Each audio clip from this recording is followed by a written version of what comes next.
آج کے جمعۃ المبارک میں استقبال رمضان کے حوالہ سے گفتگو ہوگی۔ دعا ہے اللہ رب العزت ہماری اس جمعۃ المبارک کی حاضری کو اپنی بارگاہ صمدیت میں قبول فرمائے۔ اللہ رب العزت کا کروڑہا مرتبہ شکر ہے کہ اس نے زندگی کا یہ موقع ایک مرتبہ ہمیں پھر فراہم اللہ کر رہا ہے، اور قسمت میں ہو کہ ہم رمضان المبارک کی مبارک گھڑیوں کو پائیں، مبارک مہینے کا شاہانہ استقبال۔ اس ماہ مبارک کا استقبال یوں ہونا چاہیے کہ ہم گناہوں سے توبہ کریں اور اپنی بقیہ زندگی نیکیوں میں اللہ اور اس کے رسول کی اطاعت میں گزارنے کا عہد کریں۔ یہ ہے ماہ مقدس رمضان مبارک کا استقبال، کہ ہم اپنے گناہوں سے توبہ کریں اور ذہنی طور پر اپنے آپ کو ہم تیار کریں کہ ہم نے اس ماہ مبارک میں زیادہ سے زیادہ خوب اللہ کی عبادت کرنی ہے۔ عبادت کا انداز یہ ہونا چاہیے کہ بس ہر لمحہ جو ہے وہ اللہ کے ذکر فکر عبادت میں گزرے۔ اعلیٰ حضرت اور تصوف یہ کتاب ہے، اس کا صفحہ نمبر ہے 64۔ اس کتاب میں موجود ہے سیدی اعلیٰ حضرت امام احمد رضا خان رحمۃ اللہ علیہ، صاحب ترجمہ کنز الایمان، اہل سنت کے امام سیدی اعلیٰ حضرت۔ آپ کی مبارک زندگی کا جو آخری رمضان المبارک تھا نا، چونکہ آپ کمزور بھی زیادہ ہو گئے تھے، پھر عمر کا بھی تقاضا تھا، آخری رمضان المبارک آپ کی زندگی میں جو آیا وہ تھا 1339 ہجری میں۔ تو گرمی کی بھی شدت تھی۔ سیدی اعلیٰ حضرت نے خود اپنی ذات کے لیے فتویٰ پتہ کیا دیا، کہنے لگے میں کافی کمزور ہو چکا ہوں، گرمی کی بھی شدت زیادہ ہے۔ آپ بریلی شریف ہندوستان کا شہر ہے، وہاں کے رہنے والے تھے، بھی یہاں تو میں روزے رکھ نہیں پاؤں گا، تو لہذا فلاں علاقہ ہے جو یہاں کی بنسبت اس میں گرمی کی شدت کم ہے، وہ ٹھنڈا علاقہ ہے، تو میں وہاں جانے پر قادر بھی ہوں۔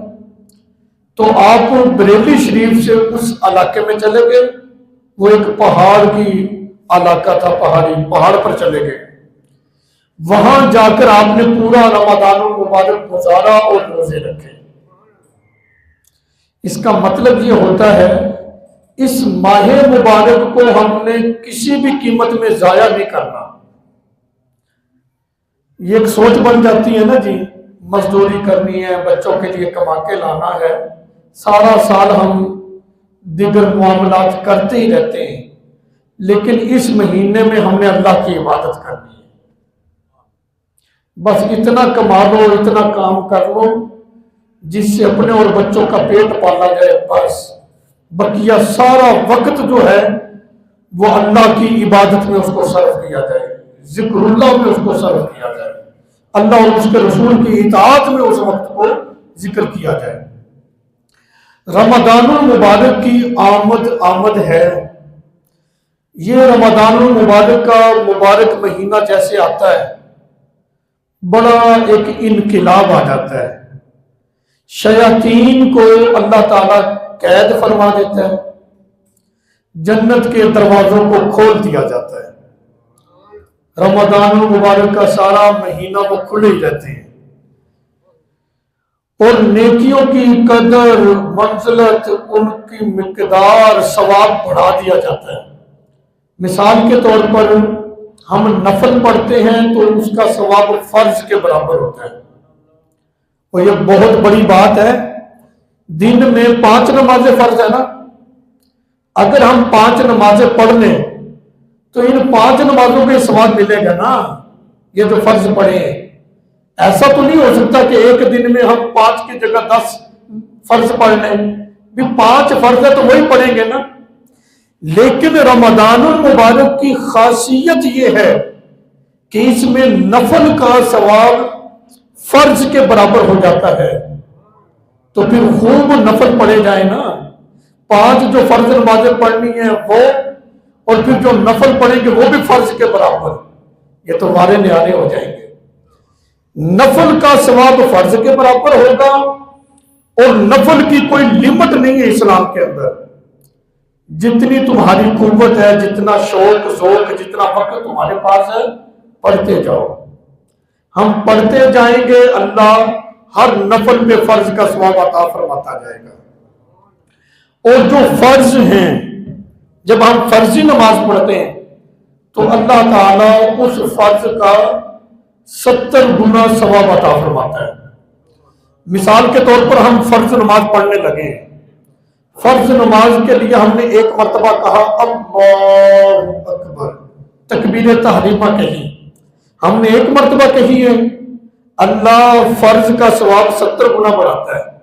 70 مرتبہ اللہ اکبر کہنے کا ثواب ملے گا۔ اب فرض نماز ہم پڑھ رہے ہیں، اس میں ہم نے ثنا پڑھی ہے، سبحانک اللہم و بحمدک، یہ ساری ہم نے پڑھی۔ ایک مرتبہ 70 مرتبہ پڑھنے کا ثواب ملے گا۔ ہم بسم اللہ شریف پڑھتے ہیں، تعوذ پڑھتے ہیں، بسم اللہ پڑھتے ہیں، یعنی جتنا پڑھتے جائیں گے۔ اب سورۃ فاتحہ پڑھتے ہیں، ایک مرتبہ پڑھیں گے 70 مرتبہ پڑھنے کا ثواب۔ تسبیحات ہیں، رکوع میں، رکوع کے اندر ہم تسبیحات پڑھتے ہیں، سجدوں کے اندر ہم تسبیحات پڑھتے ہیں، رکوع میں ہم کم از کم 3 مرتبہ تسبیح پڑھتے ہیں نا، ایک مرتبہ پڑھیں گے تو 70 تسبیحوں کا ثواب ہے۔ تو آپ حساب لگائیں رب مہربان کتنا ہو گیا ہے محبوب کے غلاموں پہ۔ اتنا مبارک مقدس مہینہ ہے رمضان المبارک کا، کوئی نئی کمپنی آتی ہے، ایک کے ساتھ 2 فری دیں، ہم کہتے ہیں بھی انہوں نے کمال ہی کر دی۔ رب تعالیٰ نے محبوب کے غلاموں کے لیے کمال کر دی ہے۔ ایک فرض پڑھے 70 فرضوں کا اللہ تعالیٰ ثواب عطا فرماتا ہے، نفل پڑھے اللہ تعالیٰ فرض کے برابر ثواب عطا فرماتا ہے۔ اور اللہ تعالیٰ رمضان المبارک کی جب پہلی رات آتی ہے، اتنی عنایتیں کرتا ہے محبوب علیہ السلام کی امت پر، غلاموں پر، اللہ نظر رحمت سے دیکھتا ہے۔ اللہ اپنے بندوں کی طرف نظر رحمت سے دیکھے، اس کا فائدہ پتہ کیا ہوگا؟ یہ تو کسی اللہ والے کی نظر پڑ جائے محبت والی، اس کے بارے میں آرے ہو جاتے ہیں۔ یہاں تو رب پیدا کرنے والا جو خالق ہے، مالک ہے، رازق ہے، وہ پھر محبت کی نظر اپنے بندوں پہ ڈالتا ہے، اور جس کو اللہ محبت کی نظر سے دیکھتا ہے اس کو کبھی عذاب نہیں دے گا۔ اور اللہ تعالیٰ جہنمیوں کو جہنم سے آزاد فرماتا ہے۔ ایسے لوگوں کو جہنم کی آگ سے آزاد کیا جاتا ہے جن پر جہنم واجب ہو چکی ہوتی ہے۔ میں یہ کہتا ہوں رمضان المبارک ایسا برکتوں والا مہینہ ہے کہ اس کا ایک لمحہ بھی انسان کو غفلت کے اندر ضائع نہیں کرنا چاہیے۔ ایسا مبارک مہینہ اللہ تعالیٰ نے عطا فرمایا کہ جس میں ہم زیادہ سے زیادہ اپنے رب کی عبادت کر کے، اپنے اللہ کی عبادت کر کے جو ہے وہ رب کا قرب پائیں، اپنے گناہوں کی معافی اللہ سے چاہیں۔ اللہ تعالیٰ بہت غفور رحیم ہے، معاف کرنے والا رب ہے۔ اللہ اکبر۔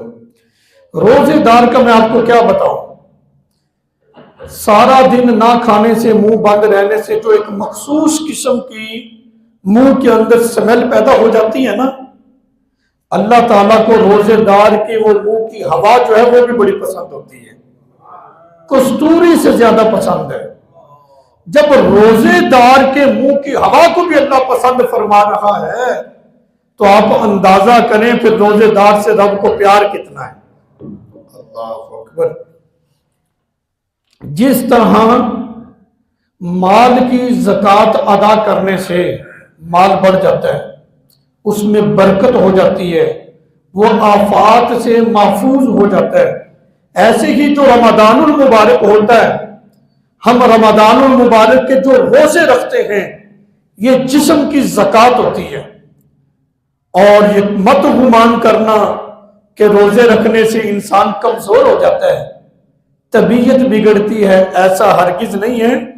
روزے رکھنے سے جسم کی زکوٰۃ ادا ہوتی ہے، اور کسی بھی چیز کی زکوٰۃ دینے سے اس میں کمی نہیں ہوتی بلکہ اس میں بہتری آ جایا کرتی ہے۔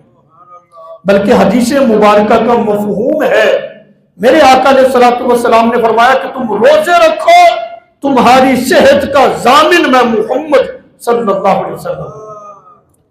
تو جب اس بات کی ضمانت میرے آقا علیہ الصلوۃ والسلام نے خود لی ہے تو پھر ہمیں پریشان ہونے کی ضرورت کیا ہے؟ پریشان نہیں ہونا چاہیے۔ الاصابہ فی تمیز صحابہ جلد نمبر 4 ہے، صفحہ نمبر 183 میں یہ روایت موجود ہے۔ حضرت عبداللہ بن مخرمہ صحابی رسول ہیں، یہ ایسے عاشق اور جذبے والے صحابی تھے، انہوں نے اللہ کی بارگاہ میں دعا کی، مولا مجھے اس وقت تک موت نہ دینا جب تک کہ میرے جسم کا ہر عضو، جسم کا ہر حصہ تیری راہ میں تکلیف برداشت نہ کر لے۔ ہم تو آسائش آرام کو تلاش کرتے ہیں، تکالیف سے ہم دور بھاگتے ہیں۔ یہ دیکھیں رسول اللہ کا غلام، الاصابہ فی تمیز صحابہ میں روایت موجود ہے، حضرت عبداللہ بن مخرمہ نے دعا کی، مولا اس وقت تک موت نہ آئے مجھے جب تک کہ میرے جسم کا ہر عضو، ہر حصہ تیری راہ میں تکلیف برداشت نہ کر لے۔ حضرت عبداللہ بن عمر یہ وہ صحابی ہیں جو صحابہ اکرام میں مفتی کے منصب پر فائز تھے، یہ مفتی صاحب ہیں۔ حضرت عبداللہ بن عمر یہ حضرت عمر بن خطاب رضی اللہ تعالی عنہ کے صاحبزادے ہیں۔ حضرت عبداللہ بن عمر رضی اللہ تعالیٰ عنہ فرماتے ہیں، حضرت عبداللہ بن مخرمہ کی یہ دعا جنگ یمامہ میں قبول ہوئی۔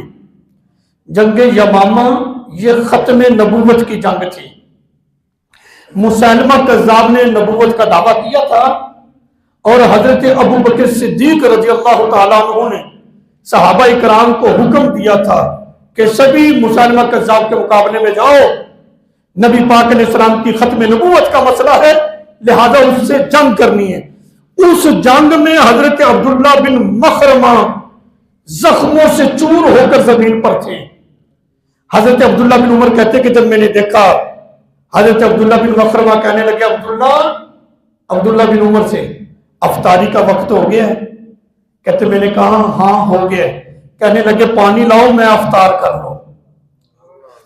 حضرت عبداللہ بن مخرمہ نے اپنی ڈھال، تلوار روکنے کے لیے ڈھال ہوتی ہے، ڈھال دی کہ اسی میں پانی لے آؤ۔ حضرت عبداللہ بن عمر رضی اللہ تعالی عنہ فرماتے ہیں، میں جلدی سے پانی لینے کے لیے دوڑا، لیکن جب پانی لے کر واپس آیا تو آپ جام شہادت نوش فرما چکے تھے۔ آپ اندازہ لگائیں، جنگ یمامہ کی تاریخ چیک کر لیں، یہ رمضان المبارک میں نہیں ہوئی، مہینہ رمضان المبارک کا نہیں تھا، لیکن میرے آقا علیہ الصلوۃ والسلام کے صحابی حضرت عبداللہ بن مخرمہ جو ہیں اس جنگ میں بھی روزے کی حالت میں تھے۔ جذبہ دیکھو، عشق الہی کا ذوق دیکھو۔ ایک تو دشمن کے مقابلے میں نفلی روزہ رکھا ہوا ہے، حالانکہ جہاد بذات خود بہت بڑی عبادت ہے، پھر کفر کے مقابلے میں لڑنا۔ آپ غور کریں، جب دشمنوں سے لڑ رہے ہوں گے، جسم زخموں سے چور ہوا ہوگا، اپنی سواری سے گھوڑے سے زمین پر تشریف لائے ہوں گے، پھر روزہ بھی ہے، اتنا خون بھی بہہ گیا ہے، کتنی شدت انہوں نے پیاس کی محسوس کی ہوگی۔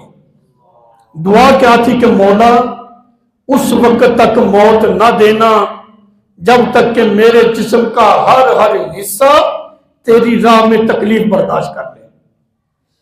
وہ تو اللہ کی راہ میں کوئی تکلیف آیا کرتی تھی نا، اس پر صبر اور استقامت کرتے تھے اور اختیار کرتے، اللہ تعالیٰ اس پر بھی اجر عطا فرمایا کرتا تھا۔ اور یہ حدیث ہے، حدیث مبارکہ کا مفہوم ہے، بندہ مومن کو جب دنیا میں کوئی تکلیف پہنچتی ہے، تکالیف، اور ان پر وہ صبر کرتا ہے، قیامت کے دن جب اس کو ان تکالیف پر اجر دیا جائے گا، اس کا ثواب اس کو دیا جائے گا، وہ یہ خواہش کرے گا کہ کاش دنیا میں میرے جسم کو کینچی کے ساتھ کاٹا جاتا اور مجھے جو دکھ اور تکلیفیں پہنچتی میں اس پر صبر کرتا، پھر اس کا انعام آج میں پاتا۔ تو بندہ مومن کو اگر اللہ کی راہ میں کوئی تکلیف پہنچ رہی ہے، کوئی کانٹا بھی چبھتا ہے نا، اس کا بھی اجر اللہ تعالیٰ ہمیں عطا فرماتا ہے۔ اللہ اکبر! اتنا پیار کرتا ہے رب اپنے بندوں سے، محبوب کے غلاموں سے۔ اللہ کا پیار دیکھو۔ اور میرے آقا علیہ الصلوۃ والسلام نے فرمایا کہ شعبان میرا مہینہ ہے اور رمضان اللہ کا مہینہ ہے۔ جب رمضان اللہ کا مہینہ ہے تو اس سے پیار کس نے کرنا ہے؟ ہم اللہ کے بندے ہیں نا، تو ہم نے اس سے پیار کرنا ہے، رمضان المبارک کا احترام کرنا ہے، اپنی زندگی کے اندر انقلاب لانا ہے۔ جو عام مہینوں میں، عام دنوں میں ہماری صورتحال ہے، یہ تبدیل کر دینی ہے۔ رمضان المبارک میں تسبیح 24 گھنٹے ہاتھ میں ہو، پڑھتے پڑھتے سو جاؤ، جیسے آنکھ کھولے تو دوبارہ تسبیح شروع کر دو۔ نوافل کی کثرت کرو، تھک جاؤ تو تلاوت قرآن شروع کر دو، تلاوت کرتے کرتے تھک جاؤ تو ذکر اللہ میں مشغول ہو جاؤ۔ اگر زبان تھک جائے تو دل میں اللہ کا ذکر، اللہ کی نعمتوں میں غور و خوض کرنا شروع کر دو۔ مطلب اللہ کی یاد میں ہی بندہ اپنا سارا وقت گزارے۔ اللہ اکبر! اہل ایمان کون ہوتے ہیں؟ اللہ تعالیٰ قرآن پاک میں ارشاد فرماتا ہے والذین آمنوا اشد حبا للہ، ایمان والے وہ ہیں جو اللہ سے بہت محبت کرتے ہیں۔ اور یہ اللہ سے محبت ہی تھی نا کہ صحابی رسول روزہ رکھ کر جنگ یمامہ میں کفر سے لڑ رہے ہیں اور روزے کی حالت میں دنیا سے رخصت ہوئے ہیں۔ یہ محبت ہی تھی۔ اور محبت کا یہی تقاضا ہوتا ہے کہ محبوب جس کو انسان چاہتا ہے نا، اس کی خاطر کوئی تکلیف پہنچ جائے تو وہ تکلیف اس کو تکلیف نہیں لگتی، اس کو اس میں بھی لطف آ رہا ہوتا ہے، اس میں بھی اس کو مزہ آ رہا ہوتا ہے۔ ہم دیکھتے ہیں کہ اس کا جسم تڑپ رہا ہے۔ جب مجاہد اسلام اللہ کی راہ میں اپنے جسم کو کٹواتا ہے، اس کی گردن کٹتی ہے، بظاہر اس کا جسم تڑپتا ہوا ہمیں نظر آ رہا ہوتا ہے، لیکن وہ بہت ہی راحت پاتا ہے۔ کیوں؟ اس وقت اللہ اپنا دیدار کرواتا ہے۔ یہ ایک ایسا لطف ہوتا ہے اللہ کی راہ میں کٹنے کا، جب اس سے جنت میں پوچھا جاتا ہے بتاؤ بھئی کچھ اور چاہیے؟ کہتا جی ساری نعمتیں مل گئی ہیں، ایک خواہش ہے تو مجھے زندگی دے مولا، میں دوبارہ دنیا میں جاؤں، تیری راہ میں لڑوں اور تیرے دشمنوں کے ہاتھیں دوبارہ مارا جاؤں، اور تیرے دشمنوں کے ہاتھوں مرنے میں جو مزہ ہے وہ کہیں پہ بھی نہیں ہے۔ ایسا لطف پاتے ہیں۔ کہتے پھر وہ تڑپ کیوں رہے ہوتے ہیں؟ بظاہر دیکھنے میں لگتا ہے بڑی تکلیف میں ہے۔ میں نے کہا یہ تکلیف نہیں ہوتی، وہ مجاہد اسلام جو اپنی جان کا نذرانہ اللہ کی راہ میں پیش کر رہا ہوتا ہے، جیسے تلوار لگتی ہے جب کٹتا ہے، اپنی جان کا نذرانہ پیش کرتا ہے، اللہ اپنا دیدار، اپنے جلووں کا دیدار اسے نصیب فرماتا ہے، تو وہ اس حسن میں، اللہ کے دیدار میں اس کے جسم پر وجد طاری ہو جاتا ہے۔ یہ ایک خوشی کی علامت ہوتی ہے کہ میں اس دنیا سے سرخرو ہو کر جا رہا ہوں۔ اللہ اکبر!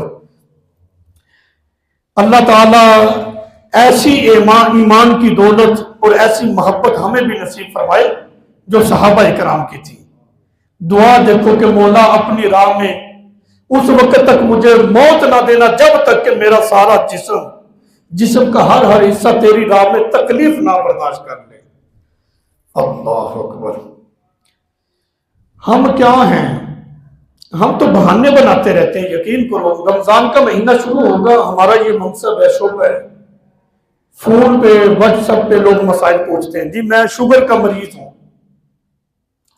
میری شوگر بہت ہائی ہو جاتی ہے، میں بلڈ پریشر کا مریض ہوں، میں بڑا کمزور ہوں، اور جی میں مزدور آدمی ہوں، بچے چھوٹے ہیں، اگر کام پہ نہیں جاؤں گا، مزدوری نہیں کروں گا، بچوں کا پیٹ کیسے پالوں گا، مکان کا کرایہ ہے، بجلی کا بل ہے، دیگر معاملات۔ یعنی لوگ اس طرح مسائل پوچھ رہے ہوتے، کہیں ہمیں گنجائش مل جائے، مفتی صاحب یہ کہہ دیں کہ بھی تمہیں گنجائش ہے، تم روزے نہ رکھو، سارا دن کام کرتا ہوں، تھکا ہوتا ہوں، کہیں گنجائش مل جائے کہ کہہ دیں کہ بھی تم نماز تراویح نہ پڑھو، یہ ہوتا ہے۔ یہ ہمارے بہانے ہیں، ہم بہانے تلاش کرتے ہیں، لیکن جو اہل ایمان ہوتے ہیں، جو مومن ہوتا ہے، وہ بہانے نہیں تلاش کرتا، وہ تو اللہ کے قرب کا بہت حریص ہوتا ہے، وہ تو کہتا ہے کوئی موقع ملے میں اپنے رب کا ذکر کروں، اپنے رب کو یاد کروں، اپنے رب کا قرب پاؤں۔ میں اس پر ایک حدیث پاک آپ کی سامنے پیش کرتا ہوں۔ حضرت سعید بن جبیر صحابی رسول ہیں، سعید بن جبیر رضی اللہ تعالیٰ عنہ، آپ روایت کرتے ہیں کہ اللہ تعالیٰ قیامت کے دن تمام اولین و آخرین اپنے سارے بندوں کو اکٹھا کرے گا میدان محشر میں، سب لوگوں کو، ان سب لوگوں کے سامنے جو مشرکین ہوں گے، وہ مشرک جو اب ٹھیک ہو گیا، مشرکین کو اللہ تعالیٰ میدان محشر میں اکٹھا کرے گا، تمام اولین و آخرین کو۔ جو مشرکین ہوں گے وہ مشرک جو اللہ کے علاوہ کسی اور کی پوجا پاٹ کرتے تھے، عبادت کرتے تھے، کوئی بتوں کو پوجنے والا ہے، کوئی ستارہ، کوئی آگ کی پوجا کرتا ہے، کوئی سورج کی پوجا، کوئی گائے کی، وہ جو بتوں کی پوجا کیا کرتے تھے، ان کے جو معبودان تھے، معبودان باطلہ، اللہ ان کو اکٹھا کر کے جہنم کی آگ میں ڈالے گا، وہ جل رہے ہوں گے، اور ان مشرکین سے کہا جائے گا اصول تو یہ ہے کہ جہاں محبوب ہو، محب کو بھی وہی ہونا چاہیے، تم ان سے محبت کرتے تھے نا، چلو تم بھی جاؤ اب انہی کے ساتھ جہنم میں۔ قرآن مجید میں ہے کہ وہ لوگ صاف انکار کر دیں گے، مشرکین قسم اٹھائیں گے کہ مولا ہم نے تو شرک کیا ہی کوئی نہیں۔ ان سے کہا جائے گا تمہاری محبت اتنی ہے، تم دنیا میں ان کے لیے لڑتے تھے، تم دنیا میں انہی کے لیے مرنے کے لیے تیار ہو جاتے تھے۔ رب فرمائے گا اب دیکھو، اہل ایمان کو بلایا جائے گا، ان کو رب دکھائے گا کہ دیکھو اب تم جن سے محبت کرتے تھے، تمہاری جھوٹی محبت نکلی، تم ان کے ساتھ جہنم میں نہ جا سکے۔ اہل ایمان کو بلایا جائے گا، اہل ایمان آ جائیں گے، رب تعالیٰ فرمائے گا اے ایمان والو بتاؤ تم مجھ سے محبت کرتے ہو؟ سب کہیں گے ہم تو کرتے ہیں۔ رب فرمائے گا یہ دوزخ ہے، مجھ سے محبت کرتے ہو تو اس میں کود جاؤ، اس میں چلے جاؤ۔ اتنی کہنے کی دیر ہوگی، اہل ایمان کچھ بھی نہیں سوچیں گے، وہ اس جہنم میں چھلانگے بھی لگا دیں گے۔ رب دکھائے گا، رب کہے گا یہ دیکھو، لیکن ایمان کی طاقت یہ ہوگی کہ جہنم کی آگ اہل ایمان پر گلزار بن جائے گی، انہیں کوئی تکلیف نہیں دے پائے گی، لیکن یہ ان کا امتحان ہوگا، رب ان کو دکھائے گا یہ تھے وہ لوگ جنہوں نے دنیا میں مجھ سے محبت کی، دنیا کی طرح طرح کی تکالیف کو یہ برداشت کر گئے، لیکن انہوں نے مجھے چھوڑا نہیں، مجھ سے پیار کرتے رہے ہیں، اور ان کی محبت ہے، آج میری محبت میں یہ جہنم میں بھی کود گئے ہیں، لیکن وہ جہنم کی آگ ان پر گلزار ہوگی، انہیں نکال کر دوبارہ جنت میں داخل کر دیا جائے گا۔ یہ ہوں گے اہل ایمان۔ مومن کبھی بھی بہانے تلاش نہیں کرتا۔ ٹھیک ہے بیماریاں ہوتی ہیں، اس کا کوئی طریقہ اپناؤ، اپنے معالج سے رابطہ کرو کہ بھی رمضان کے مہینے تو میں نے ہر صورت رکھنی ہے، یہ جو دوائیاں ہیں اس کو آپ اس کا شیڈول بنائیں سحر و افطار میں، اور میری کوئی خوراک کا بندوبست مجھے کوئی ایسا شیڈول بنا کر دیں کہ میں روزے رکھ پاؤں، یہ میں نے رکھنے ہی ہیں۔ یہ نہ مجھے کہنا کہ آپ روزے چھوڑو، روزے میں نے رکھنے ہیں، اس کے علاوہ جو میں نے کرنا وہ مجھے بتائیں میں کرتا ہوں۔ یار کچھ بھی ہو جائے روزے رکھیں، اتنی سہولتیں کیا سابقہ ہم سے جو پہلے گزر گئے ہیں ہمارے بھائی، کیا ان کے لیے تھی؟ کتنی جدت ہے، پہلے تو بجلی بھی نہیں ہوتی تھی، نہ ٹھنڈا پانی اس طرح کا میسر ہوتا تھا. مطلب بہت آسائش، آرام، ہر طرح کا سکون ہمیں میسر ہے. پھر بھی ہم بہانے بنا کر روزے نہ رکھیں، اس کا مطلب یہ ہے کہ یہ بہت بڑی غفلت ہے، اور اس غفلت کی وجہ سے ہم بہت بڑے اللہ تعالیٰ کے انعام سے اپنے آپ کو محروم رکھے ہوئے ہیں. جب ہم اپنی ذات کے ساتھ ہی مخلص نہیں ہیں تو پھر کسی سے کیا مخلص ہوں گے؟ انسان اپنی ذات کے ساتھ مخلص تب ہوتا ہے جب وہ اپنی ذات کو اللہ کی بارگاہ میں جھکاتا ہے اور اپنے آپ کو اللہ اور اس کے رسول کی اطاعت کا پابند کرتا ہے. اللہ اکبر. اللہ تعالیٰ قرآن مجید میں ارشاد فرماتا ہے وَاذْكُرِ اسْمَ رَبِّكَ وَتَبَتَّلْ إِلَيْهِ تَبْتِيلًا. اپنے رب کو یاد کرو. اللہ اکبر. سب سے الگ ہو کر، ٹوٹ کر، ہر ایک سے یعنی دنیا سے الگ ہو کر تم اللہ ہی کے ہو جاؤ. مطلب یہ ہے کہ یہاں پر قرآن مجید میں اللہ تعالی تربیت یہ فرما رہا ہے محبوب کے غلاموں کی، تم نے اپنے رب کو یاد کرنا ہے، یہ ہر چیز سے کٹ کر تم نے میرا ہی ہو جانا ہے، اللہ کے ہو جاؤ. اللہ اکبر. اس آیت مبارکہ کے حوالے سے یہاں میں یہ بات ذکر کرنا یہاں پر بہت مناسب سمجھتا ہوں. دنیا کو چھوڑنا ہے، اللہ کا ہونا ہے. اب ماہ مبارک، ماہ رمضان المبارک آ رہا ہے. دنیا میں ہم ہیں 11 مہینے اپنی مرضی سے گزار رہے ہیں، کھاتے پیتے جب دل کرتا ہے پی لیتے ہیں، کھا لیتے ہیں. رمضان المبارک کو اللہ تعالیٰ نے فرمایا میرا مہینہ ہے، تو ہم نے رمضان المبارک کے لیے اس دنیا والے عام روٹین کے جو معاملات تھے اس کو چھوڑنا ہے، اور رمضان المبارک میں ہم نے اپنے آپ کو اللہ اور رسول کا اتنا پابند کر دینا ہے کہ کوئی لمحہ بھی ہم سے پھر رہ نہ پائے. ہر لمحہ اللہ اور اس کے رسول کی اطاعت میں ہی گزرے، اللہ رسول کے ذکر، فکر اور اللہ کی عبادت میں ہی ہمارا سارا وقت گزرتا رہے. اللہ تعالیٰ ایک اور مقام پہ فرماتا ہے فَفِرُّوا إِلَى اللَّهِ، اللہ کی طرف دوڑو. قرآن میں اللہ کیا فرما رہے ہیں؟ اللہ کی طرف دوڑو. یہ ایک فلسفہ ہے، اللہ کی طرف دوڑو. اب بھی کہاں دوڑیں بتائیں مجھے؟ مشرق کی طرف دوڑ لگا دیں تو کیا اللہ مغرب کی طرف میں نہیں ہے؟ شمال میں جائیں تو کیا اللہ جنوب میں نہیں؟ اللہ تو ہر جگہ ہے. نحن اقرب الیہ من حبل الورید، اللہ تو شارگ سے بھی زیادہ قریب ہے. اور قرآن میں فرمایا جا رہا ہے فَفِرُّوا إِلَى اللَّهِ، اللہ کی طرف بھاگو، اللہ کی طرف بھاگو.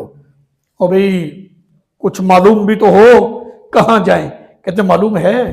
رسول اللہ صلی اللہ علیہ وسلم نے فرمایا شعبان میرا مہینہ، رمضان اللہ کا مہینہ ہے.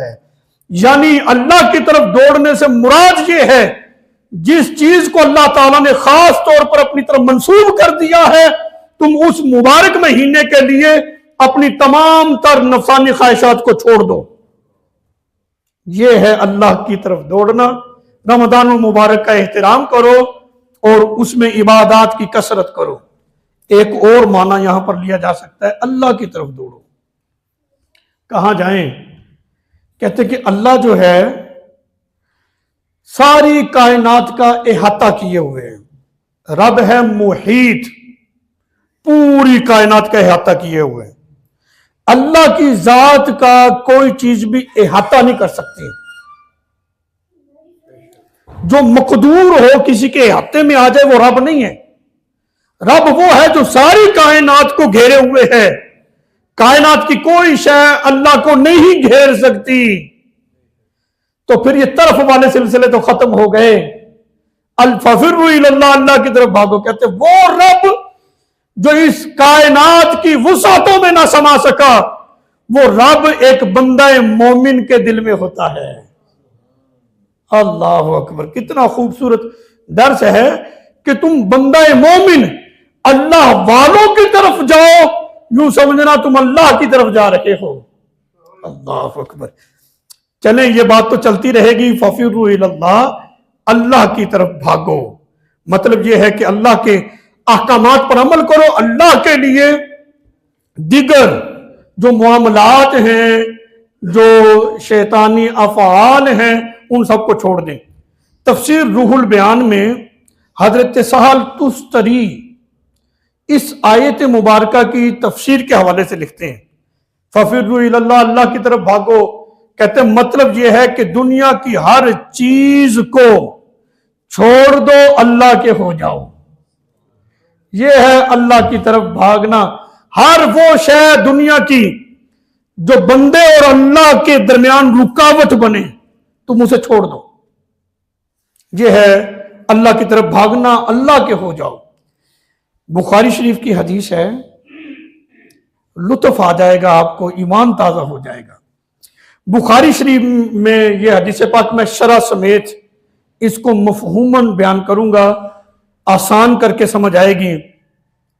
نبی کریم علیہ السلام نے فرمایا کہ تمہارا رب ارشاد فرماتا ہے، یعنی سرکار علیہ السلام صحابہ اکرام کے مجمع سے واعظ و نصیحت فرما رہے ہیں۔ حضور علیہ السلام نے فرمایا تمہارا رب ارشاد فرماتا ہے کہ جب بندہ، یعنی جب میرا بندہ میری طرف ایک بالشت، ایک گٹھ بالشت میری طرف آتا ہے، بڑھتا ہے، رب فرماتا ہے میری رحمت ایک غز اس کی طرف بڑھ جاتی ہے۔ پھر رب تعالیٰ نے فرمایا کہ جو میرا بندہ میری طرف ایک غز بڑھتا ہے، آتا ہے، میری رحمت اس کی طرف 2 غز بڑھ جاتی ہے۔ سرکار فرماتے ہیں پھر رب تعالیٰ نے فرمایا کہ جو بندہ، اللہ فرماتا ہے کہ جو بندہ میری طرف چل کر آتا ہے، رب فرماتا ہے میری رحمت دوڑ کر اس کو اپنے آغوش میں لے لیتی ہے۔ رب اتنا مہربان ہے اپنے بندوں پہ۔ ہم تھوڑا سا اپنے رب کی طرف رجوع کریں تو صحیح، پلٹے تو صحیح اپنے رب کی طرف۔ جتنے بھی گناہ ہو جائیں، جتنا بھی انسان گناہگار ہو، جب وہ اپنے رب کی طرف پلٹتا ہے تو اللہ کی رحمت اس اپنے بندے کو اپنی آغوش میں لے لیتی ہے۔ اللہ گناہوں کو معاف فرما دیتا ہے۔ رب سے بڑھ کر بھی کوئی رحیم ہے، کوئی مہربان ہے، کوئی بھی نہیں ہے۔ رب رب ہے، ہم اپنے رب کے بندے ہیں۔ اور خاص طور پر اللہ تعالیٰ کو اپنے محبوب کے غلاموں سے، حضور کی امت سے بہت ہی پیار ہے۔ یہاں پر یہ بات بھی بڑی قابل غور، احیاء العلوم،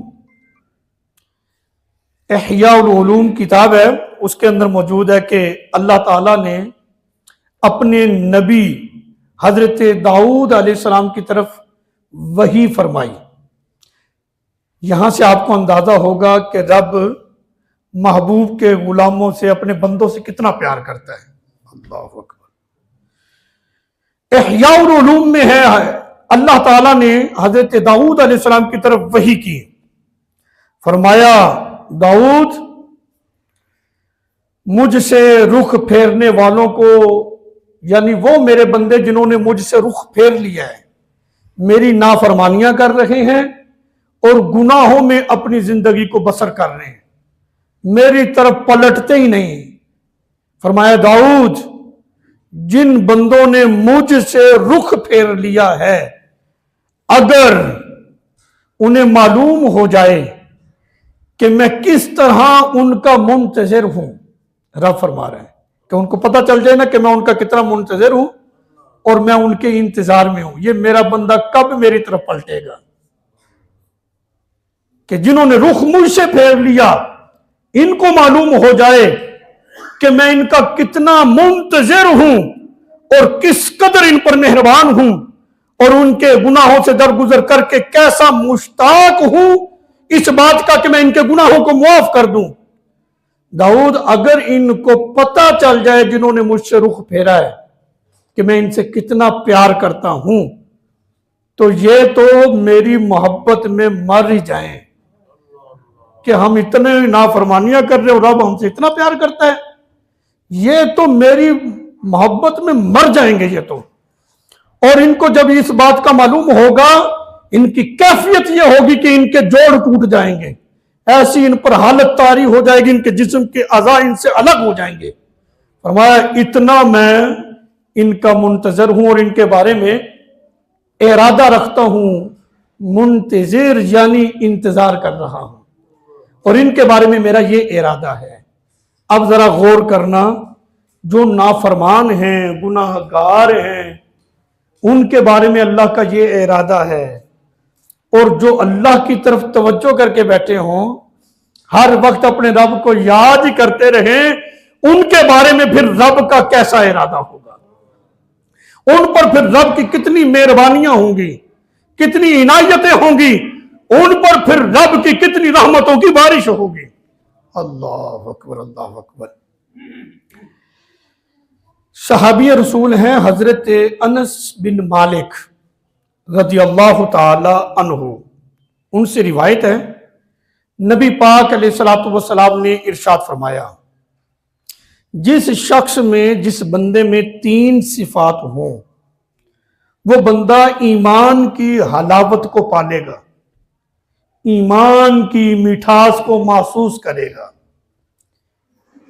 وہ 3 صفات کون کون سی ہیں؟ میرے آقا علیہ السلام نے فرمایا، نمبر 1، اسے ہر چیز سے بڑھ کر، یعنی وہ بندہ ایسا ہو کہ اسے دنیا کی، کائنات کی ہر شے سے بڑھ کر اللہ اور اس کا رسول ہو، بس کچھ بھی ہو جائے وہ کہتا کہ نہیں، دنیا کی رسومات رہی، برادری کے معاملات رہے، لیکن جہاں اللہ اور اس کے رسول کا حکم آ گیا ہے، میں 1 انچ بھی آگے پیچھے نہیں ہو سکتا۔ دنیا کی ہر چیز سے بڑھ کر اس کو اللہ اور اس کا رسول ہو، پہلی صفت یہ ہے۔ نمبر 2، وہ جس سے بھی دنیا میں محبت کرے اللہ کے لیے کرے، جس سے بھی پیار کرے، محبت کرے، اللہ کے لیے، اللہ کی رضا کے لیے، یہ دوسری صفت ہے۔ نمبر 3، اگر وہ مسلمان ہوا ہے، حالت کفر میں تھا، مسلمان ہو گیا، مسلمان ہونے کے بعد کفر کی طرف پلٹنا اس کے لیے ایسا ہی ہو جیسے انسان کو آگ میں کودنا اس کے لیے ناپسند ہے، ایسے ہی مسلمان ہونے کے بعد کفر کی طرف پلٹنا اس کو اتنا ہی ناپسندیدہ ہو جتنا کہ آگ میں کودنا ناپسندیدہ ہوتا ہے۔ فرمایا کہ جس میں یہ 3 صفات پائی جائیں وہ ایسا شخص ہوگا جو ایمان کی حلاوت کو پالے گا۔ اور یہ بات حقیقت ہے۔ آج یہی نوجوان شکایت کر رہے ہیں نا، بھی آپ بیان کچھ کرتے ہو، پریکٹیکل میں وہ محسوس نہیں ہوتا۔ بندہ اللہ کی عبادت کرے، تکبیر تحریمہ کرے، اس میں بڑا لطف ہے، قیام کا لطف، رکوع کا لطف، سجدے میں تو کہتے ہیں کہ بس بیان سے باہر ہے کہ جتنا انسان لطف پاتا ہے اللہ کی عبادت میں، کہتے ہیں ہمیں کوئی نہیں لطف آتا، پتہ ہی نہیں لگتا کیا کر رہے ہیں، ایکسرسائز ہو رہی ہے، اوپر نیچے ہو رہے ہیں، ہمیں نہیں پتا ہوتا کہ کس کی بارگاہ میں کھڑے ہیں، کس کی عبادت کر رہے ہیں، سجدہ کس کو ہو رہا ہے، کوئی لطف نہیں، کوئی مزہ نہیں۔ میں نے کہا یہ مزہ ملے گا اپنے اندر یہ صفات پیدا کر لو۔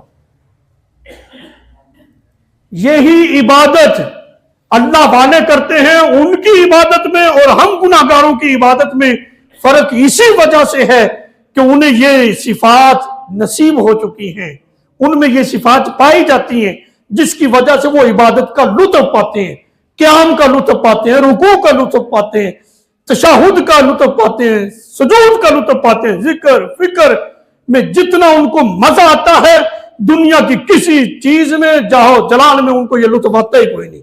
یہی وجہ ہوتی ہے ہر وقت وہ اللہ کے ذکر میں ہی اپنے وقت کو گزارنا پسند کرتے ہیں۔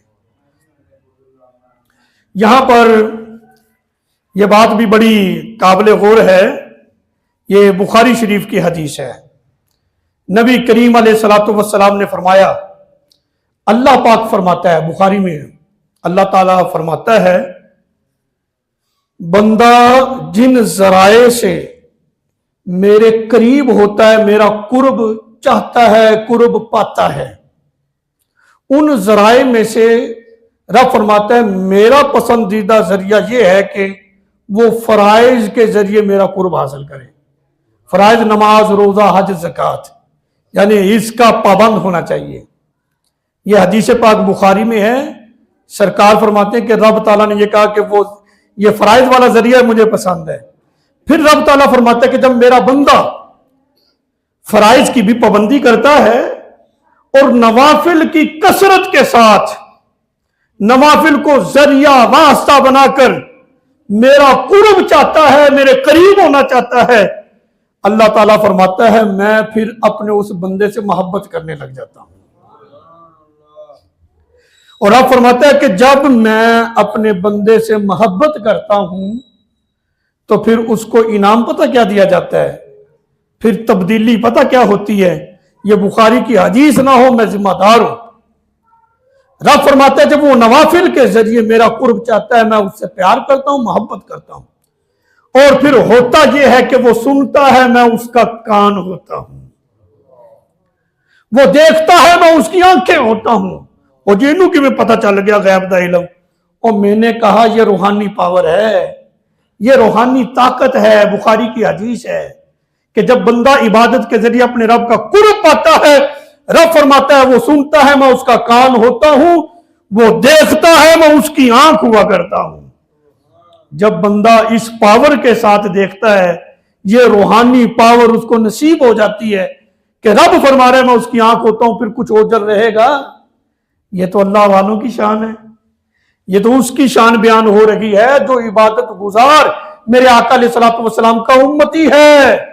پھر صحابہ کی شان، پھر انبیاء کی شان تو وراء الورا ہے، پھر انبیاء میں سے جو امام الانبیاء علیہ السلام ہے ان کا مقام و مرتبہ تو وراء الورا ہے۔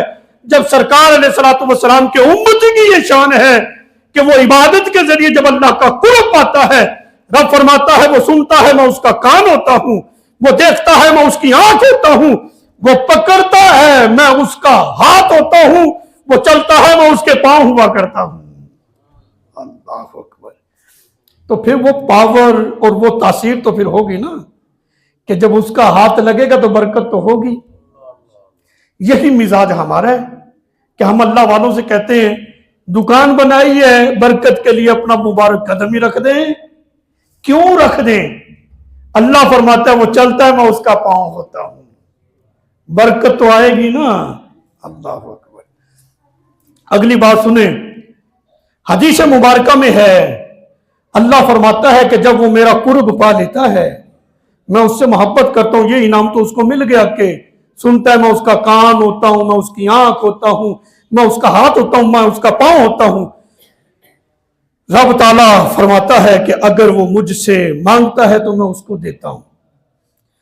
ہم اسی لیے تو کہتے ہیں نا کہ اللہ والوں سے دعا کروائی جائے، یہ اللہ کے برگزیدہ بندے ہیں، اللہ جلدی قبول کرتا ہے۔ یہ بخاری کی حدیث ہے کہ جب وہ مانگتے ہیں اللہ ان کو دے دیتا ہے، اور اگر وہ میری پناہ لیتا ہے اللہ فرماتا ہے میں اس کو پناہ بھی عطا فرما دیتا ہوں۔ یہ ایک محبت اور ایک انعام ہے اللہ تعالیٰ کی طرف سے۔ اب یہاں پر میں جو بات آپ لوگوں سے کرنے لگا ہوں،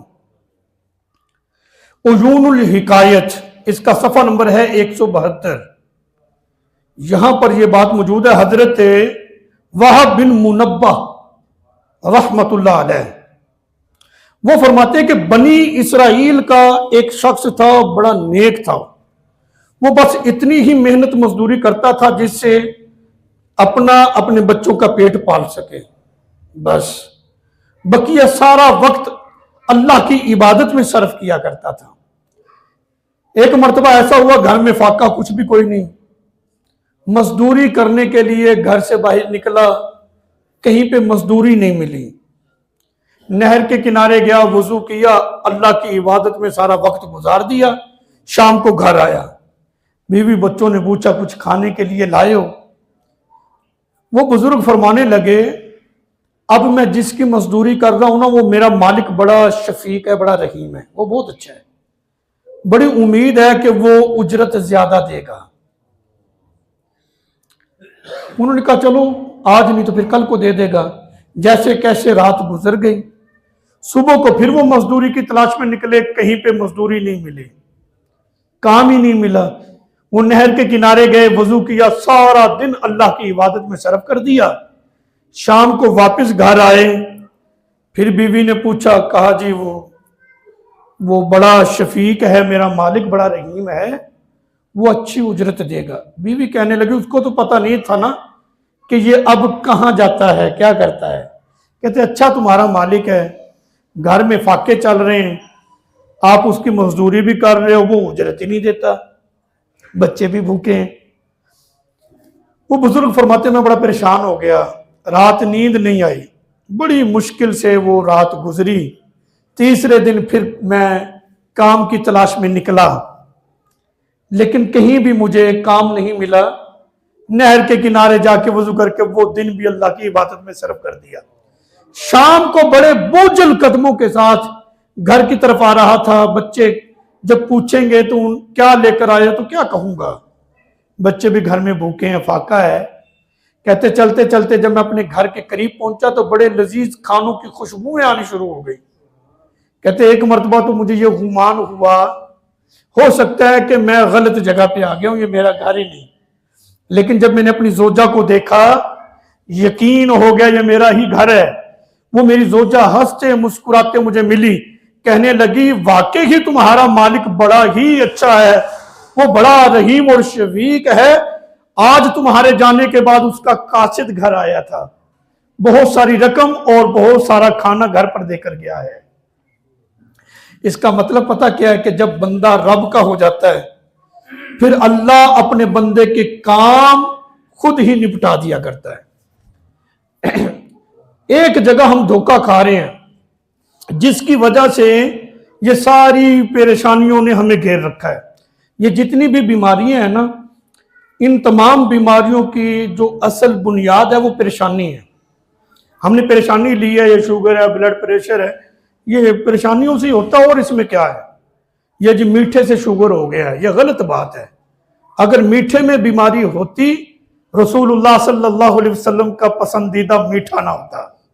جو چیز میرے آقا نے پسند فرمائی ہے اس میں کہاں بیماری ہے؟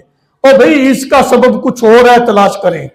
ہاں یہ کہہ سکتے ہیں کہ شوگر والے کے لیے میٹھا درست نہیں ہے، یہ درست بات ہے۔ یہ نہ کہو کہ یہ ہوتا ہی میٹھے سے ہے، میٹھے سے نہیں ہوتا، یہ پریشانیوں سے ہوتا ہے۔ سرکار نے میٹھے کو پسند کیا ہے۔ اچھا، بات یہ کر رہا تھا کہ جب بندہ اپنے رب کا ہو جاتا ہے پھر اس کے جتنے بھی معاملات ہوتے ہیں اللہ تعالیٰ وہ آسان فرماتا ہے، غیبی اسباب پیدا کر دیتا ہے۔ بندہ سوچ نہیں سکتا کہ اتنے معاملات انسان نے کر کیسے لیے۔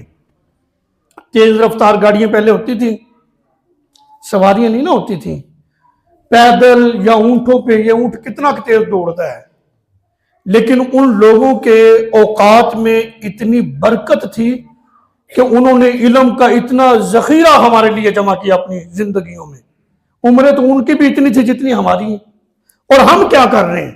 ہمارے لیے تو ساری سہولت ہے، ہمارے لیے تو اتنا کچھ ہے کہ ایک بٹن دباتے ہیں، ایک کتاب کے سارے حوالے ہمارے سامنے ہوتے ہیں۔ مثال کے طور پہ ہم نے کسی موضوع پہ ریسرچ کر رہے ہیں اور اس موضوع پہ ہمیں حوالے چاہیے ہوتے ہیں، تو ہمارا سسٹم ایسا ہے کہ جب ہم اس کو کوٹ کرتے تو پوری کتاب میں وہ مسئلہ جہاں بھی ہوتا ہے، اس طرح کی حدیث جہاں بھی ہوتی ہے، وہ ساری ہماری سکرین پہ ہوتی ہے۔ یعنی ہمارے لیے اتنی آسانیاں ہیں، پھر بھی اس طرح کا کام ہم نہیں کر پائے جس طرح کے کام جو ہے وہ صحابہ اکرام، بزرگان دین، ائمہ مجتہدین نے کیے۔ حالانکہ ان کے پاس تو یہ سہولیات بھی نہیں تھی، وہ تو ایک ایک حدیث کو قلم سے لکھتے تھے، پھر جا کے ان کو ترتیب دیتے تھے، ان کی ابواب بندی کرتے تھے۔ ہم تو بس لکھتے ہیں، اس کے بعد سیٹنگ ساری جو ہے وہ لیپ ٹاپ پہ کر رہے ہوتے ہیں۔ مطلب ان کے اوقات میں برکت تھی۔ وہ برکت کیوں تھی؟ کہ انہوں نے اپنے آپ کو اللہ کے لیے وقف کر دیا تھا، وہ خود اللہ کے ہو گئے تھے، پھر ان کے معاملات کو اللہ تعالیٰ نے ان کے لیے آسان کر دیا تھا۔ ان کے اوقات میں اتنی برکتیں تھیں، جتنا کام ائمہ مجتہدین نے کیا ہے ہم سوچتے رہ جائیں گے۔ ہم تو ان کا جمع کیا ہوا ذخیرہ علم کو اپنی زندگیوں میں پڑھ بھی نہیں پاتے صحیح طرح۔ یقین کریں، بہت کم لوگ ہوتے ہیں جو صاحب مطالعہ ہوتے ہیں اور بڑی محنت کے ساتھ، باریک بینی کے ساتھ پڑھ لیتے ہیں اور ان کے لکھی ہوئی چیزوں کو سمجھنے کی کوشش کرتے ہیں۔ تو یہ تھی برکت۔ اب برکت اٹھ گئی ہے، وجہ یہ ہے کہ ہم اللہ رسول سے خود دور ہوتے جا رہے ہیں۔ بس یہ قرب والا جب معاملہ شروع ہو جائے گا تو انشاءاللہ تعالی معاملات خود بخود درست ہونے شروع ہو جائیں گے۔ حضرت با یزید بستامی رحمت اللہ علیہ بہت بڑے بزرگ گزرے، ان سے کسی نے سوال کیا، وہ بندہ جو اللہ سے محبت کرتا ہے اس کی نشانیاں کیا ہیں؟ کیسے پتہ چلے گا یہ رب سے محبت کرتا ہے؟ شکل و صورت ساری سب کی ایک جیسی ہے، یہ میں نے دستار پہنی ہوئی، یہ کپڑا مارکیٹ سے ملتا ہے، یہ ٹوپی بھی مل جاتی ہے، آپ بھی باندھ لیں۔ یہ میں نے جبہ پہنا ہوا، یہ بھی مارکیٹ سے ملتا ہے، پہن لیں آپ۔ یہ جبہ، یہ دستار، یہ حلیہ، یہ تو نہیں ہے علامت کہ یہ اللہ سے محبت کرتا ہے۔ حضرت بایزید بستامی نے بڑی خوبصورت بات لکھی، پوچھا کہ بتائیں اس بندے کی علامت اور پہچان کیا ہے جو اپنے رب سے پیار کرتا ہے؟ فرمایا کہ اس کی پہچان یہ ہے کہ وہ اپنا زیادہ وقت اللہ کی عبادت میں صرف کرتا ہے، وہ اللہ کی عبادت کرتا ہے، وہ رکوع میں ملے گا، وہ سجود میں ملے گا، وہ تمہیں تشہد میں ملے گا۔ جب وہ ان نفلی عبادات میں تھک جائے گا اللہ کی عبادت کرتے کرتے، غافل نہیں ہوگا، پھر ذکر میں مشغول ہو جائے گا، زبان کے ساتھ اپنے رب کو یاد کرے گا، ذکر کرے گا۔ جب اس سے بھی عاجز آئے گا، تھکے گا، غافل اس نے پھر بھی نہیں ہونا، پھر وہ دل میں اللہ کا ذکر کرے گا، اللہ کی نعمتوں کے بارے میں غور و خوض کرے گا، اس کے بارے میں سوچتا ہی رہے گا۔ مطلب یہ ہے کہ وہ اپنا سارا وقت جو ہے وہ اللہ کی عبادت میں صرف کرتا ہے۔ یہ ہوتا ہے اللہ سے بندے کی محبت، کہ جب رب سے پیار ہو جائے تو وہ اپنا زیادہ وقت اللہ کی عبادت میں صرف کرتا ہے۔ اور یہ حقیقت ہے، انسان کو دنیا میں کسی سے پیار ہو جائے تو بات بات پہ اس کا ذکر کرتا ہے کہ نہیں؟ کوئی بھی ذکر ہو رہا ہو، وہ کرتے کرتے پھر اسی کا نام لے آتا ہے کہ وہ اس طرح کہتا تھا، اس نے یوں کہا تھا، وہ یوں کر سکتا ہے۔ مطلب جس سے انسان کو محبت ہو، بندہ اپنی گفتگو میں، اپنے معاملات میں بار بار اس کو ذکر کرتا ہے۔ جب بندے کو اپنے رب سے پیار ہو جاتا ہے تو وہ پھر اپنے معاملات میں بار بار اللہ ہی کا ذکر کیا کرتا ہے۔ حضرت بایزید بستامی رحمت اللہ علیہ سے دوسرا سوال یہ ہوا کہ چلیں یہ تو پہچان ہو گئی اس کی جو اللہ سے پیار کرتا ہے، اب اس کے بارے میں بتائیں کہ جس سے اللہ پیار کرتا ہے اس بندے کی پہچان کیا ہے، کیسے پتا چلے گا کہ اس سے اللہ پیار کرتا ہے؟ حضرت بایزید بستامی رحمت اللہ علیہ فرماتے ہیں کہ جس سے رب پیار کرے پھر اس کی علامت اور پہچان یہ ہے کہ اللہ اسے بادلوں جیسی سخاوت عطا فرما دیتا ہے۔ آپ نے دیکھا ہوگا جب بادل بارش برساتے ہیں، وہ یہ تو نہیں دیکھتے یہ زمین کا حصہ اچھا ہے یہاں پہ ہم نے برسنا ہے، یہ زمین کا حصہ اچھا نہیں ہے یہاں پہ ہم نے نہیں برسنا، وہ اچھے برے سب پہ برس جاتی ہے۔ کبھی آپ نے دیکھا ہے کہ جب بادل بارش برسا رہے ہوں، یہ نمازیوں کا، حاجیوں کا گھر ہے، یہاں پہ رحمت جم کے برسے، یہ بے نمازی ہیں، ان کے گھر میں رحمت کی بارش نہیں ہونی، ایسے ہوئے؟ بادل جب برستا ہے تو ہر جگہ برستا ہے اور زمین کو خوب سیراب کر دیتا ہے۔ فرمایا کہ جس سے اللہ پیار کرتا ہے، محبت کرتا ہے، اس بندے کو اللہ تعالی بادل جیسی سخاوت عطا فرما دیتا ہے، پھر وہ ایسا سخی ہوتا ہے، اس کے پاس بندہ اپنی کوئی بھی ضرورت لے کر آتا ہے، وہ ایسی سخاوت کرتا ہے، اس بندے کو خوش کر کے بھیج دیتا ہے۔ وہ نہیں دیکھتا آنے والا نمازی ہے، آنے والا بن نمازی ہے، اس نے چہرے پہ سنت رسول سجائی ہوئی ہے، نہیں سجائی ہوئی، ہر چیز کی اپنے اپنے فوائد ہیں، اپنا اپنا ثواب ہے، لیکن اس کا یہ منصب ہوتا ہے، اس کے پاس جو بھی جاتا ہے وہ اس سے پیار کرتا ہے اور ایسی سخاوت کرتا ہے کہ اس کو خوش کر کے بھیج دیتا ہے۔ یہ ایک نشانی ہے کہ جس سے اللہ پیار کرتا ہے۔ نمبر 2، دوسری نشانی اس کی، دوسری نشانی یہ ہے کہ سورج جیسی اللہ اس کو شفقت عطا فرما دیتا ہے۔ سورج جب طلوع ہوتا ہے تو یہ تو ہر جگہ کو ہی روشن کر دیتا ہے، اس کی روشنی ہر جگہ پر پہنچتی ہے، تو جس بندے سے رب محبت کرتا ہے اس کے ارد گرد قرب و جوار میں جتنے لوگ بھی ہوتے ہیں وہ اپنے فیض سے سب کو فیض یاب کر دیا کرتا ہے، کیونکہ سورج جیسی اللہ تعالیٰ جو ہے اس کو شفقت عطا فرماتا ہے۔ وہ پھر یہ نہیں دیکھتا کہ یہ مجھے برا بھلا کہتا ہے، یہ مجھے گالیاں دیتا ہے، یہ میری تعریفیں کرتا ہے، یہ میرے پاس آتا ہے، یہ میرے پاس نہیں آتا، یہ معاملے ختم ہو جاتے ہیں۔ اللہ جب اسے سورج جیسی شفقت دے دیتا ہے تو پھر اس کے برکات جتنے لوگ اس کے ساتھ وابستہ ہوتے ہیں وہ برکات حاصل کر رہے ہوتے ہیں۔ اللہ اکبر۔ تیسری چیز، زمین جیسی اللہ تعالیٰ اسے عاجزی عطا فرما دیتا ہے۔ جس سے اللہ محبت کرتا ہے وہ اتنا نیاز مند، اتنا عاجز ہوتا ہے۔ آج تک مجھے بتائیں کہ زمین نے کسی کا پاؤں پکڑا ہے؟ او بھئی خیال سے چل، پناہ ہٹ کے چل، مجھے کیوں روند رہا ہے، سختی کے ساتھ پاؤں میرے اوپر کیوں مار رہا ہے؟ آج تک ایسا ہوا ہے؟ ہم جیسے جائیں جیسے آئیں، زمین اتنی نیاز مند اور اتنی عاجز ہے کہ اس نے کسی کو بھی ڈانٹ ڈپٹ نہیں کی، کسی کو جھڑکا نہیں ہے۔ ایسا ہے نا؟ تو جس سے اللہ محبت کرتا ہے، اللہ اسے زمین جیسی عاجزی عطا فرما دیتا ہے۔ مطلب یہ ہوتا ہے کہ اسے کوئی کچھ بھی کہے وہ ایسا ہوتا ہے کہ جواباً وہ کسی کو کچھ بھی نہیں کہتا۔ لوگ اس کی طرف پتھر ڈالتے ہیں، وہ پتھروں کا جواب بھی پھولوں کے ساتھ دے رہا ہوتا ہے۔ تو یہ خاصیت اس بندے کی ہوتی ہے جس کے ساتھ اللہ پیار کر رہا ہوتا ہے۔ وہ ساری تکالیف لوگوں کی برداشت کرتا ہے، لوگوں کی بھلائی کے لیے اور لوگوں کی سرخروئی کے لیے، ان کی آخرت اچھی ہو جائے، ان کی دنیا اچھی ہو جائے۔ وہ ہاتھ اٹھا کر تہجد میں بھی اللہ سے ان کے لیے دعائیں مانگ رہا ہوتا ہے۔ تو یہ وہ مقام اس بندے کو نصیب ہوتا ہے جس سے اللہ پیار کرتا ہے۔ ہر بندے کو یہ نصیب کہاں؟ نہیں جی، ٹائم ہو گیا۔ آخر میں ایک میسج اور ایک پیغام، استقبال رمضان المبارک کے حوالے سے گفتگو ہو رہی تھی۔ ایک چھوٹا سا میسج ہے۔ ہم کوشش کرتے ہیں کہ ہمارا معاشرہ، ہمارا ملک درست ہو جائے، ہر آدمی کی یہی کوشش ہے۔ میں یہ درخواست کروں گا کہ ہم سب اپنے آپ کو درست کریں، پھر دیکھنا ایک وقت آئے گا کہ ہمارا معاشرہ بھی درست ہو جائے گا۔ ہم اپنی اصلاح کی کوشش نہیں کرتے، لوگوں کو ٹھیک کرنے کی بہت کوشش کرتے ہیں۔ جب ہم خود کو ٹھیک کریں گے، ہر آدمی انفرادی طور پر اپنے آپ میں انقلاب پیدا کرے گا، تو انشاءاللہ تعالی وہ وقت دور نہیں ہے کہ روح زمین پر اسلامی انقلاب برپا ہو کر رہے گا انشاءاللہ۔ اللہ تعالی مجھ سمیت ہم سب کو قرآن